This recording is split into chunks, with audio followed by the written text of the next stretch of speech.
Obrigado. Bom, meus amigos, o que está em discussão aqui, basicamente, é o projeto de Lei 232, que já foi aprovado pelo Senado, está tramitando na Câmara, e que é um projeto de modernização do setor elétrico. Esse projeto é de 2016 e ele está bastante adiantado e ele tem inúmeros aspectos que eu colocaria debaixo de um guarda-chuva genérico, que é a modernização e a simplificação de inúmeras pontas que não ficaram amarradas ao longo do sistema. Mesmo? E o que acontece é o seguinte, meus amigos, desde 2016 há um fato novo aqui no Brasil e no mundo todo, né? Que foi a Covid-19. E o que acontece é o seguinte, é que o setor de energia em geral, não só petróleo, mas eletricidade, estão atravessando uma situação que é única, né? Quer dizer, é uma tempestade perfeita, né? Isso é, a produção de petróleo já estava caindo por causa dos atritos internos dos países membros da OPEC, ela caiu radicalmente por causa da Covid, que reduziu a demanda. Ou seja, nós tivemos uma redução pela oferta e pela demanda, com a consequência de que os preços caíram drasticamente. Como 85% da toda a energia usada no mundo, não no Brasil, mas no mundo como um todo, vem de combustíveis fósseis, principalmente de petróleo, isso significa o seguinte, né? É que durante os próximos anos vai haver um excesso de energia. E as empresas imediatamente se adaptaram, sobretudo as empresas de petróleo, abandonaram os projetos caros, estão se concentrando nos projetos que rendem caixa e nos quais eles podem investir. Isso é verdade também para a Petrobras, aqui no Brasil. Ou seja, há uma situação que é nova, né? É que nós temos um intervalo de 4 ou 5 anos, na opinião de alguns analistas, pode ser 7 anos até, que é possível sair da Covid e ter um futuro energético um pouco mais razoável do que o que nós temos hoje. E esse é o fato novo. E o projeto 232, ele pensou nisso. Existe um artigo, que é o artigo 2º da Lei 94/27, de 26/12, de 96, que foi modificado e passou a ser o artigo 26, parágrafo 3º, que diz o seguinte: o Poder Executivo deverá implementar plano para a valorização dos benefícios ambientais relacionados às fontes de energia com baixa emissão de gases causadores de efeito estufa em até 12 meses após a entrada em vigor deste parágrafo. Ou seja, questões ambientais vão ser contempladas pela nova lei, que eu imagino vai ser aprovada brevemente. E o que acontece, então, é o seguinte, é que haverá um excesso de energia aqui no Brasil. A Petrobras, por exemplo, está concentrando sua produção nos postos mais produtivos, a fim de reduzir os investimentos. E no setor elétrico, seguramente haverá um excesso de produção. E esse excesso de produção, ele precisa ser atacado com uma certa racionalidade, e a proposta que nós fizemos é de que isso seja feito começando desativando as indústrias de carvão da região sul do país, e que se tem sido um problema desde a época que eu era conselheiro da Eletrobras, há muitos anos atrás. Acontece o seguinte, é que esse complexo, ele não é um complexo muito grande, são aproximadamente 1,5 gigawatts, 1.500 megawatts, e a manutenção dessas usinas em funcionamento já foi programada inúmeras vezes para desativação. Inclusive, nos relatórios da EPE, no plano de energia da EPE, está prevista a sua desativação até 2030, aproximadamente. O que ocorre é o seguinte, é que essas usinas, 1.500 1,5 gigawatts, elas emitem 10 milhões de toneladas de carbono por ano. E elas custam, em subsídios, aproximadamente R$1 bilhão, que existem há muitos e muitos anos, e não há força no mundo que seja capaz de reduzir esses subsídios. em nome de empregos, em nome disso, daquilo, e o que acontece é que as consequências ambientais da continuidade de operação dessas usinas é um problema, efetivamente, que precisa ser enfrentado. Ele consta dos planos do EPE, mas ele já constou de outros planos do passado e que não foram colocados em operação. Acontece o seguinte, é que essas usinas não fazem falta agora por causa da Covid e abre-se a possibilidade, então, de utilizar contratos de compra de energia no ambiente regulado antecipados, acelerando a desativação dessas empresas. As vantagens são, em primeiro lugar, uma redução das emissões de carbono. E o governo, efetivamente, o governo federal como um todo, está tentando aparecer com uma reputação um pouco melhor na área ambiental, sobretudo com essa questão de aquecimento global, que é a longo prazo, mas que efetivamente vai ocorrer e que vai ter que ser enfrentada.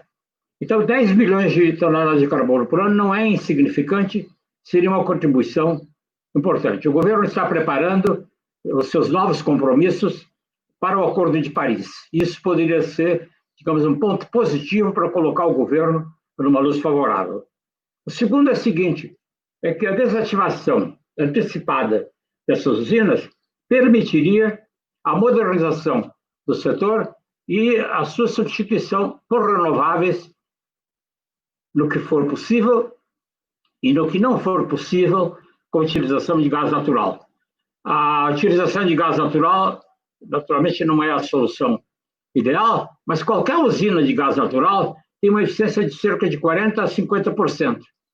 Ao passo que as usinas que estão em funcionamento atualmente nessa região, lá no sul do país, têm uma eficiência média de aproximadamente 20% a 25% no máximo. E mais, o fato dessas usinas de carvão, essas usinas usando carvão, tem implicado na mineração de carvão a céu aberto, na maioria dos casos, com uma situação de degradação ambiental que lembra efetivamente as crateras da Lua. Qualquer pessoa que tenha visitado essa região, como eu fiz várias vezes no passado, quando ministro de Meio Ambiente, ficou claro para qualquer pessoa visitando que seria preciso fazer um trabalho de remediação.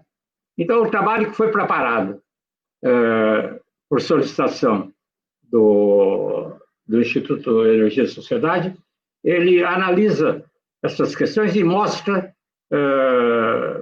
indicativos gerais da viabilidade dessa solução. Quer dizer, ela representaria, então, concluindo, ela representaria um passo na modernização da geração de energia elétrica, porque poderiam ser utilizadas renováveis ou usinas a gás.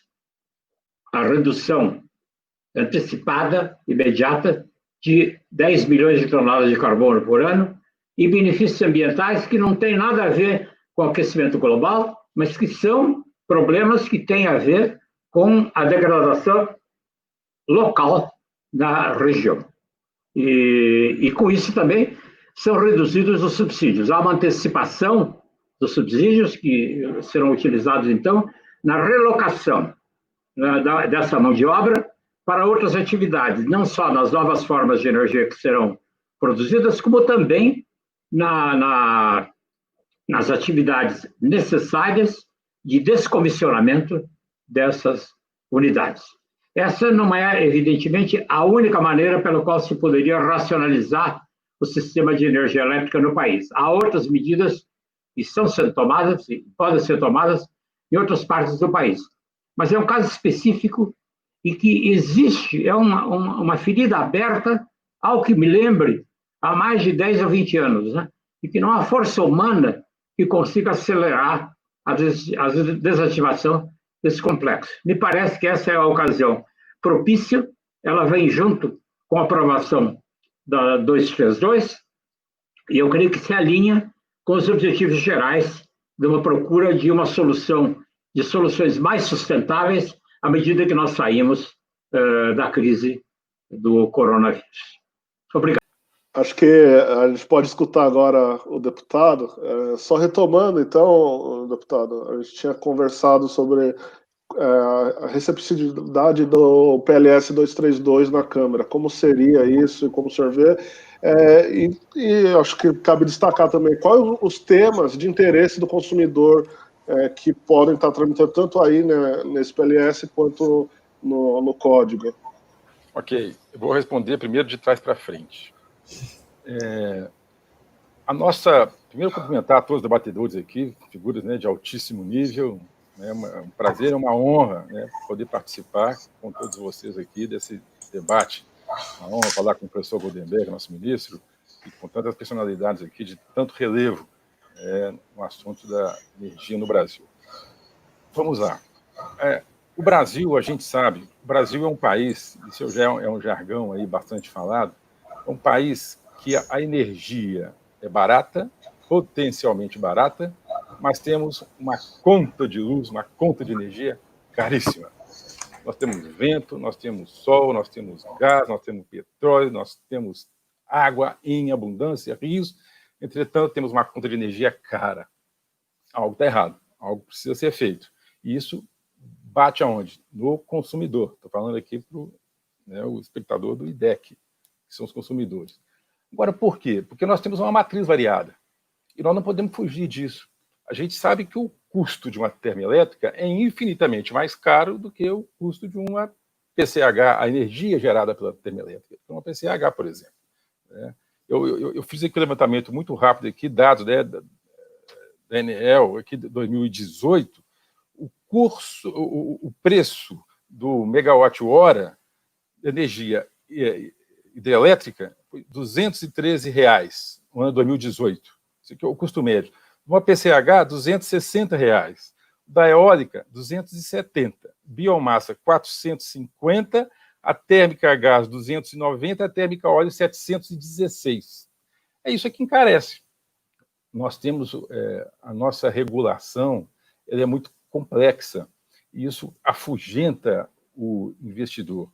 Nós precisamos de ter clareza na regulação, clareza, modernidade, e é nessa direção que caminha, né, o PLS 232, que o senador Marcos Fegeri comandou lá no Senado, que é um passo gigantesco à frente, porque o que nós não temos hoje, e isso é um impacto seríssimo na nossa vida, é falta de clareza, falta de modernidade e, por consequência, insegurança jurídica. A quantidade de liminares, a quantidade de ações da justiça que nós temos hoje envolvendo o setor elétrico é uma coisa astronômica. Né? Então, por quê? Porque temos uma regulação que tem falta de clareza. Precisamos de ter essa clareza, precisamos organizar a nossa regulação. Aí, no mérito, o que o professor Goldenberg falou é muito claro. Nós estamos hoje sobrecontratados, vamos diminuir, vamos parar com o carvão.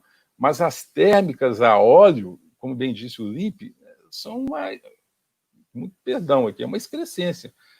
Eu vou falar aqui uma coisa que parece um pouco duro, mas é verdade. Esses governos anteriores, né, o governo Lula, o governo Dilma, eles, na questão energética, eles tomaram direções muito equivocadas. Nós pagamos hoje para ter uma térmica parada, ela está lá de stand-by. Se for preciso, será usada. 5 bilhões por ano. E nós deixamos de incentivar, por exemplo, PCHs. O que foi feito? Criou-se uma narrativa que os reservatórios de água são danosos à natureza. É danoso à natureza um reservatório no meio da selva amazônica. Mas um reservatório de uma PCH, por exemplo, não é danoso. A ANEEL já tem inventariado mais de 1.000 PCHs que não são implementadas, que tem aí um potencial aí de 14 gigas. Nós temos uma Itaipu disseminada pelo Brasil em pequenas hidrelétricas. E vocês não sabem a dificuldade que são impostas para a implementação, por exemplo, de uma PCH, em comparação com outras fontes. Então, isso tudo precisa ser visto. É lógico que nós estamos falando de uma questão de curto prazo aqui da Covid, e aí tem a MP 950, mas nós temos que fazer uma revisão desse nosso aspecto todo da nossa matriz. Lá no Código Brasileiro de Energia, que eu estou relatando, e que nesses próximos dias, talvez semana que vem, no máximo, já vou apresentar meu primeiro relatório, nós estamos propondo, e eu acho que isso é importante, é que na nossa matriz energética, nós temos que elaborar um perfil de obrigatoriedade mínima de compra de energia dessas matrizes. Com isso, você vai fazer com que cada matriz vai disputar com o seu igual. Você vai fazer a térmica disputar com a térmica, a eólica disputar com a eólica, a fotovoltaica com a fotovoltaica, a hidrelétrica com a hidrelétrica. O que não pode é hoje uma ficar querendo engolir a outra, aí você dá um subsídio aqui para essa aqui ser mais competitiva em relação à outra, essa aqui não é, essa aqui tem uma vantagem comparativa que aquela não tem, então joga um subsídio ali para poder equilibrar, e aí acaba aumentando o preço da nossa tarifa.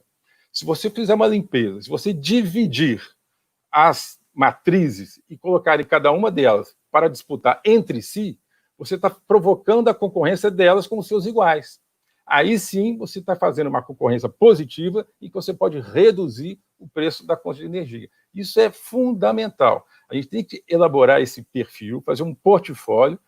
Nós sabemos, por exemplo, aqui, grosso modo, eu tenho os dados aqui hoje. Hoje, de maneira grosseira, 64% hoje da nossa energia é hidráulica, 13% é de térmica das suas variadas composições, gás, petróleo ou carvão, 2,5% nuclear, 8,5% biomassa, 8% eólica, e a solar está aí 2,5%. A gente sabendo que esse é o perfil, nós vamos determinar, e todos os anos a EPE, junto com a ONS, lança para o ano seguinte como vai ser o perfil do ano seguinte, porque a gente pode fazer uma projeção de como vai ser feito o futuro, mas se a gente determinar que em todos os leilões seja necessariamente obrigatório a comprar dessas fontes de energia, nessas respectivas quantidades, nós estamos absorvendo toda a energia gerada de todas as fontes, sem fazer com que uma matriz esteja competindo com a outra, engolindo a outra. Você tem que colocar um subsídio aqui, outro subsídio ali, uma tarifação aqui, outra tarifação ali, para tornar o mercado competitivo. E com isso você está mandando para as cucuias a modicidade tarifária. Então, assim, são várias questões que nós precisamos mexer. O 232 é um passo importantíssimo que está sendo dado, mas ele precisa ser conectado também em outros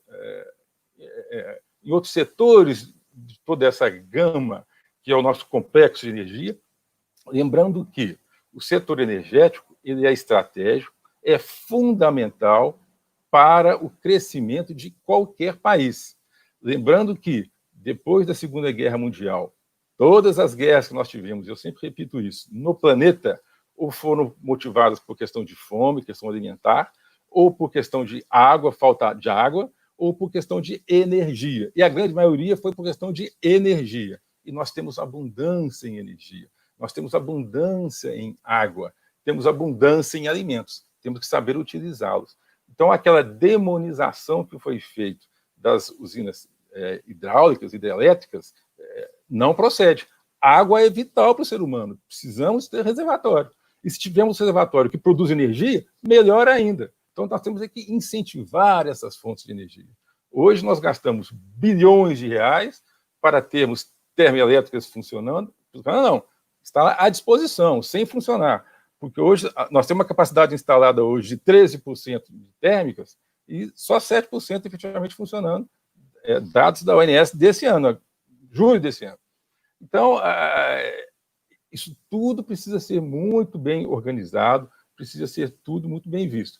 A ideia do professor Goldenberg de descomissionar as de carvão, acho muito positiva.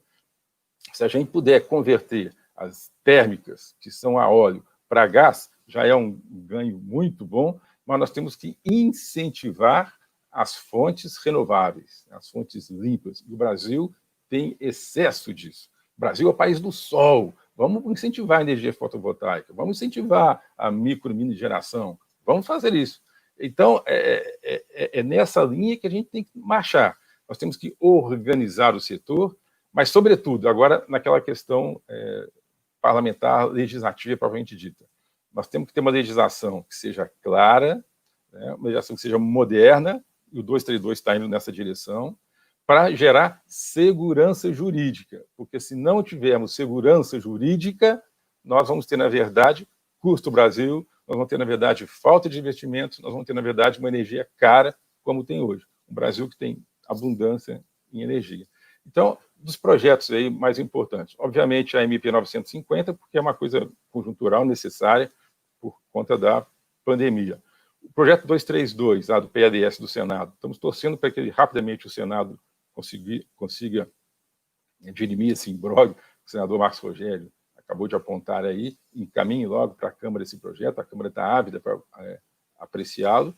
E, por fim, o Código Brasileiro de Energia, que nesses próximos dias fica pronto também o relatório, ele dá uma geral em todo o sistema, que eu acho que também é muito necessário e que é um passo à frente importantíssimo que nós daremos em direção ao futuro, em direção à clareza e, com isso, em direção aos investimentos e, com isso, por consequência, baratear a nossa energia, que é tão cara, né, o custo para o consumidor, mas que é tão abundante em nosso país. Em linhas gerais, essas eram as palavras